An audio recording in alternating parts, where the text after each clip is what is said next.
Class 6 RBSE CBSE की subject Hindi का chapter first वह चिड़िया जो तथा साथ ही देखेंगे सभी क्वेश्चन एंड आंसर्स। तो फटाफट से स्टार्ट करते हैं वीडियो को। तो सबसे पहले पहला पद्यांश देखते हैं। वह चिड़िया जो चोंच मारकर दूध भरे जुंडी के दाने रुचि से रस से खा लेती है, वह छोटी संतोषी चिड़िया नीले पंखों वाली मैं हूँ, मुझे अन्न से बहुत प्यार है। प्रस्तुत कविता में कवि ने नीले पंखों वाली चिड़िया के बारे में बताया है। चिड़िया जुंडी के दाने जिसमें दूध भरे हुए हैं उसे बहुत ही रुचि से खाती है। उसे जो कुछ मिलता है उसी में संतोष कर लेती है। नीले पंखों वाली चिड़िया कहती है कि उसे अन्न से बहुत प्यार है। तो ये था पहले पद्यांश का भावार्थ। नेक्स्ट देखते हैं। वह चिड़िया जो कंठ खोलकर बूढ़े वन बाबा की खातिर रस उड़ेलकर गा लेती है, वह छोटी मुंह बोली चिड़िया नीले पंखों वाली मैं हूँ, मुझे विजन से बहुत प्यार है। प्रस्तुत पंक्तियों में कवि केदारनाथ अग्रवाल जी ने नीले पंखों वाली चिड़िया के गायक रूप का वर्णन किया है। वह बूढ़े वन अर्थात बरगद पर बैठकर अपना मधुर गीत गाती है। वह इन गीतों में रस उड़ेल देती है। वह नीले पंखों वाली छोटे मुंह की चिड़िया है जो एकांत में भी उमंग भरी विजन से बहुत प्यार करती है। नेक्स्ट पद्यांश है।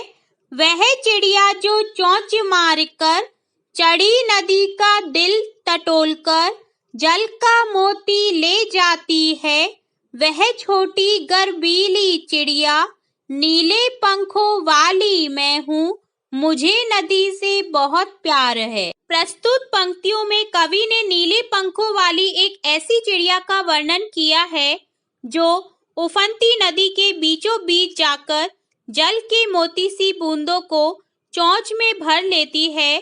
चिड़िया को स्वयं पर बहुत ही गर्व रहता है। नीले पंखों वाली चिड़िया को नदी से बहुत प्यार रहता है। वह चिड़िया जो कविता कवि केदारनाथ अग्रवाल जी की प्रसिद्ध कविता है। इसमें इन्होंने नीले पंखों वाली चिड़िया के स्वभाव के बारे में बताया है कि वह संतोषी है, अन्न से बहुत प्यार करती है। वह अपनेपन के साथ कंठ खोलकर पुराने घने वन में बेरोक गाती है, मुंह बोली है, एकांत में भी उमंग से रहती है। वह उफनती नदी के विषय में जानकर भी जल के मोती सी बूंदों को चोंच में भर लाती है। उसे स्वयं पर गर्व है, वह साहसी है, उसे नदी से लगाव है। कवि ने अपने भीतर की कल्पित चिड़िया के माध्यम से मनुष्य के महत्वपूर्ण गुणों को उजागर किया है। अब हम देखेंगे इस चैप्टर का अभ्यास कार्य। सबसे पहले है कविता से, जिसमें क्वेश्चन फर्स्ट है। कविता पढ़कर तुम्हारे मन में चिड़िया का जो चित्र उभरता है उस चित्र को कागज पर बनाओ। आंसर देखते हैं। कविता पढ़कर हमारे मन में निम्नलिखित चित्र उभरते हैं। वह नीले पंखों वाली सुंदर चिड़िया है। चिड़िया मधुर स्वर में जंगल में गाती है। वह बहती नदी का पानी पीती है। चिड़िया का आकार छोटा है, उसे आजादी बहुत पसंद है। तो आप इसी चिड़िया को ध्यान में रखते हुए इसका चित्र अपने कागज पर बनाएं। नेक्स्ट क्वेश्चन सेकंड है। तुम्हें कविता का कोई और शीर्षक देना हो तो क्या शीर्षक देना चाहोगे? उपयुक्त शीर्षक सोचकर लिखो। तो आंसर है नन्ही चिड़िया, सुंदर चिड़िया या परिश्रमी चिड़िया इस पाठ का शीर्षक हो सकता है। नेक्स्ट क्वेश्चन थर्ड है। इस कविता के आधार पर बताओ कि चिड़िया को किन किन चीजों से प्यार है। आंसर देखते हैं। आंसर है, इस कविता के आधार पर ज्ञात होता है कि चिड़िया को दूध भरे अनाज के दाने, नदी तथा जंगल से प्यार है। चिड़िया जुंडी के दाने एवं अन्य अनाज के दानों को खाना पसंद करती है। इस चिड़िया को गीत गाना पसंद है। जंगल से इसे बहुत प्यार है, ये नदी से भी बहुत प्यार करती है। नेक्स्ट क्वेश्चन फोर्थ है, आशय स्पष्ट करो। क, रस उड़ेलकर गा लेती है। ख, चढ़ी नदी का दिल टटोल कर जल का मोती ले जाती है। आंसर देखते हैं। सबसे पहले क लाइन का आंसर देखते हैं, जो थी रस उड़ेलकर गा लेती है। तो इसका आशय होगा, चिड़िया जंगल में जब अकेली होती है तब वह बिना किसी डर और संकोच के उन्मुक्त भाव से गाती है। वह मधुर स्वर में गाती है। उसके स्वर की मधुरता वातावरण में रस घोल लेती है। ख लाइन है, चढ़ी नदी का दिल टटोलकर जल का मोती ले जाती है। इस पंक्ति का आशय देखते हैं। छोटी चिड़िया चढ़ी हुई नदी से बिल्कुल भी नहीं घबराती है।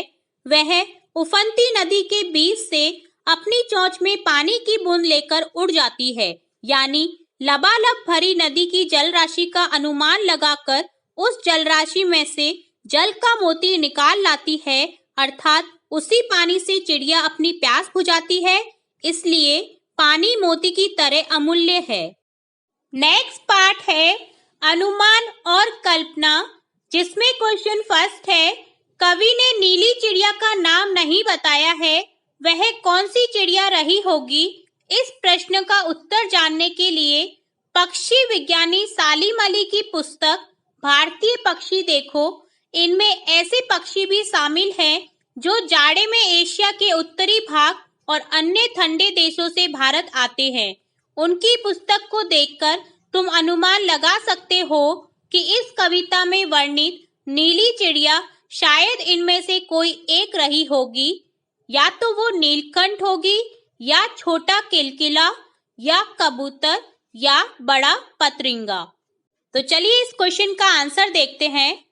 आंसर है, इस कविता में वर्णित नीली चिड़िया शायद नीलकंठ रही होगी, क्योंकि उसके शरीर के ज्यादातर भाग का रंग नीला, आकार छोटा तथा आवाज मीठी होती है।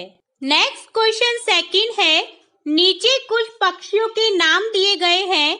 उनमें यदि कोई पक्षी एक से अधिक रंग का है तो लिखो कि उसके किस हिस्से का रंग कैसा है। जैसे तोते की चोंच लाल है, शरीर हरा है। इसी तरह से हमें दे रखा है मैना, कौवा, बतख, कबूतर। तो हमें इन सभी पक्षियों के बारे में बताना है। तो आंसर देखते हैं। सबसे पहले है मैना। मैना के पंख भूरे व सफेद रंग के होते हैं। उनकी टांगे हल्की लाल होती हैं। सेकंड है कौवा। कौवा का पूरा शरीर काला होता है। थर्ड है बतख। बतख सफेद रंग का होता है। इसके पैर हल्के गुलाबी रंग के होते हैं। फोर्थ है कबूतर। कबूतर का रंग स्लेटी सफेद होता है। गर्दन कुछ कुछ नीले रंग की होती है। इसकी टांगे लाल होती हैं। इनको आप अच्छे से समझने के लिए दिए गए चित्र में भी देख सकते हैं। नेक्स्ट क्वेश्चन थर्ड है, कविता का हर बंद वह चिड़िया जो से शुरू होता है और मुझे बहुत प्यार है पर खत्म होता है। तुम भी इन पंक्तियों का प्रयोग करते हुए अपनी कल्पना से कविता में कुछ नए बंद जोड़ो। तो आंसर देखते हैं। वह चिड़िया जो ची ची करके सबका मन बहलाती है, नील गगन की सीमा पाने पंख पसारे उड़ जाती है। अपना घर बनाने के लिए घास के तिनके लाती है। वह परिश्रमी चिड़िया सबको परिश्रम का पाठ सिखाती है। नेक्स्ट क्वेश्चन फोर्थ है, तुम भी ऐसी कल्पना कर सकते हो कि वह फूल का पौधा जो पीली पंखुड़ियों वाला महक रहा है मैं हूँ। उसकी विशेषताएं मुझ में हैं। फूल के बदले वह कोई दूसरी चीज भी हो सकती है, जिसकी विशेषताओं को गिनाते हुए तुम उसी चीज से अपनी समानता बता सकते हो। ऐसी कल्पना के आधार पर कुछ पंक्तियां लिखो। तो यहाँ हम अपनी कल्पना के अनुसार एक कविता लिखने जा रहे हैं, जो कि है वह फूल का पौधा जो हवा में झूलता आंगन में खड़ा मुस्कुरा रहा है, खुशबू अपनी फैला रहा है, पीली पंखुड़ियों वाला पौधा मैं हूँ, मुझे हवा से बहुत प्यार है। वह फूल का पौधा जो खिलता मुरझाता पर खुशबू से नाता सदा निभाता है, मुरझाने पर भी सुगंध ही देता, पीली पंखुड़ियों वाला वह पौधा मैं हूँ, मुझे महक से बहुत प्यार है। नेक्स्ट पार्ट है भाषा की बात, जिसमें क्वेश्चन फर्स्ट है पंखों वाली चिड़िया, जिसमें पंखों वाली को रेखांकित किया गया है। नेक्स्ट है ऊपर वाली दराज, जिसमें ऊपर वाली को रेखांकित किया गया है। नेक्स्ट है नीले पंखों वाली चिड़िया, जिसमें नीले पंखों वाली को रेखांकित किया गया है। और नेक्स्ट है सबसे ऊपर वाली दराज, जिसमें सबसे ऊपर वाली को रेखांकित किया गया है। यहाँ रेखांकित शब्द विशेषण का काम कर रहे हैं। ये शब्द चिड़िया और दराज संज्ञाओं की विशेषता बता रहे हैं। अतः रेखांकित शब्द विशेषण है और चिड़िया दराज विशेष्य हैं। यहाँ वाला या वाली जोड़कर बनने वाले कुछ और विशेषण दिए गए हैं। ऊपर दिए गए उदाहरणों की तरह इनके आगे एक एक विशेषण और जोड़ो। तो यहाँ हमें विशेषण और विशेष्य दे रखे हैं, जिनके आगे हमें एक एक विशेषण और जोड़कर लिखना है। तो चलिए फटाफट आंसर देखते हैं। सबसे पहले है मोरों वाला बाग, जिसमें मोरों वाला विशेषण है और बाग विशेष्य। तो इसके आगे एक और विशेषण जोड़ेंगे, जो कि है रंग बिरंगे। तो टोटल बनेगा रंग बिरंगे मोरों वाला बाग। नेक्स्ट है पेड़ों वाला घर। तो इसमें पेड़ों वाला विशेषण है और घर विशेष्य। इसके आगे एक और विशेषण जोड़ेंगे, जो कि है हरे भरे पेड़ों वाला घर। नेक्स्ट है फूलों वाली क्यारी, जिसमें फूलों वाली एक विशेषण है और क्यारी है विशेष्य। तो इसके आगे एक और विशेषण जोड़ेंगे, जो कि है लाल फूलों वाली क्यारी। नेक्स्ट है स्कूल वाला रास्ता, जिसमें स्कूल वाला विशेषण है और रास्ता विशेष्य। तो इसके आगे एक और विशेषण जोड़ेंगे, जो कि है सफेद स्कूल वाला रास्ता। नेक्स्ट है हंसने वाला बच्चा, जिसमें हंसने वाला एक विशेषण है और बच्चा है विशेष्य। इसके आगे एक और विशेषण जोड़ेंगे, जो कि है बहुत हंसने वाला बच्चा। नेक्स्ट है मूंछों वाला आदमी, जिसमें मूंछों वाला एक विशेषण है और आदमी विशेष्य। जिसके आगे एक और विशेषण जोड़ेंगे, जो कि है लंबी मूंछों वाला आदमी। तो जो विशेषण होता है वो बताता है किसी भी चीज की विशेषता, और जिसकी विशेषता बताई जाती है वो होता है विशेष्य। और इस चैप्टर का लास्ट क्वेश्चन सेकंड देखते हैं। वह चिड़िया डैश जुंडी के दाने रुचि से डैश खा लेती है। वह चिड़िया डैश रस उड़ेलकर गा लेती है। कविता की इन पंक्तियों में मोटे छापे वाले शब्दों को ध्यान से पढ़ो, जो कि है रुचि से रस उड़ेलकर। पहले वाक्य में रुचि से खाने के ढंग की और दूसरी वाक्य में रस उड़ेलकर गाने की ढंग की विशेषता बता रहे हैं। अतः ये दोनों क्रिया विशेषण है। नीचे दिए गए वाक्यों में कार्य के ढंग या रीति से संबंधित क्रिया विशेषण छांटो। समझिएगा, सबसे पहले सेंटेंस में खाने की विशेषता बताई गई है कि कैसे खाती है वह चिड़िया, रुचि से। और नेक्स्ट सेंटेंस में बताया गया है कि वह चिड़िया कैसे गाती है, रस उड़ेलकर। तो दोनों ही सेंटेंस में जो विशेषण है वो क्रिया के साथ प्रयुक्त हुए हैं, इसलिए इन्हें क्रिया विशेषण कहा गया है। तो आगे हमें कुछ सेंटेंस दिए गए हैं जिनके हमें क्रिया विशेषण छांटकर आंसर बताना है। तो चलिए फटाफट से आंसर देखते हैं। फर्स्ट सेंटेंस है, सोनाली जल्दी जल्दी मुंह में लड्डू ठूसने लगी। तो यहाँ क्रिया विशेषण होगा जल्दी जल्दी, क्योंकि क्रिया के साथ साथ विशेषण बन रहा है ये कि क्रिया भी चल रही है और विशेषता भी बता रहा है कि कैसे ठूसने लगी, वो जल्दी जल्दी ठूसने लगी। क्रिया के साथ साथ विशेषण आया है तो इसे कहेंगे क्रिया विशेषण।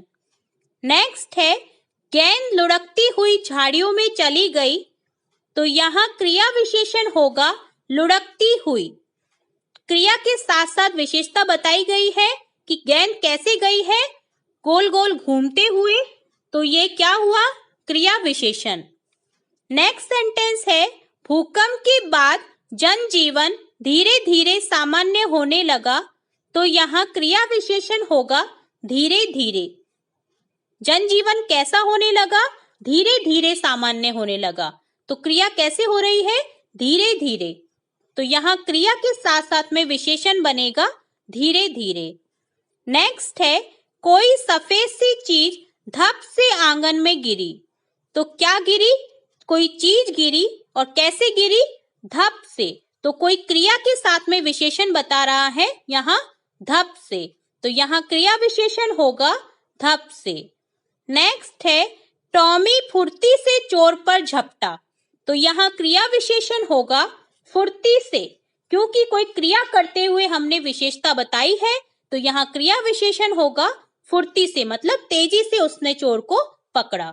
नेक्स्ट सेंटेंस है, तेजिंदर सहम कर कोने में बैठ गया। तो यहाँ क्रिया विशेषण है सहम कर। तो कोई क्रिया करते हुए कोई बैठ गया है, जैसे सहम कर मतलब डर कर के बैठ गया है। तो कैसे बैठ गया है, वो डर कर के बैठ गया है। तो ये होगा क्रिया विशेषण। लास्ट सेंटेंस है, आज अचानक ठंड बढ़ गई है। इस सेंटेंस में क्रिया विशेषण होगा अचानक। ठंड कैसे बढ़ गई है, ठंड बढ़ गई है अचानक से। तो क्या हुआ, ये क्रिया विशेषण। तो ये था पूरा चैप्टर वह चिड़िया जो, जिसमें हमने पाठ का भावार्थ समझा, सार देखा और सभी क्वेश्चन आंसर स्टार्टिंग से लेके एंड तक कंप्लीट किए हैं। अगर आपको फिर भी किसी क्वेश्चन में कोई डाउट रहता है, कोई क्वेरी रहती है, तो आप कमेंट बॉक्स में कमेंट करके पूछ सकते हैं।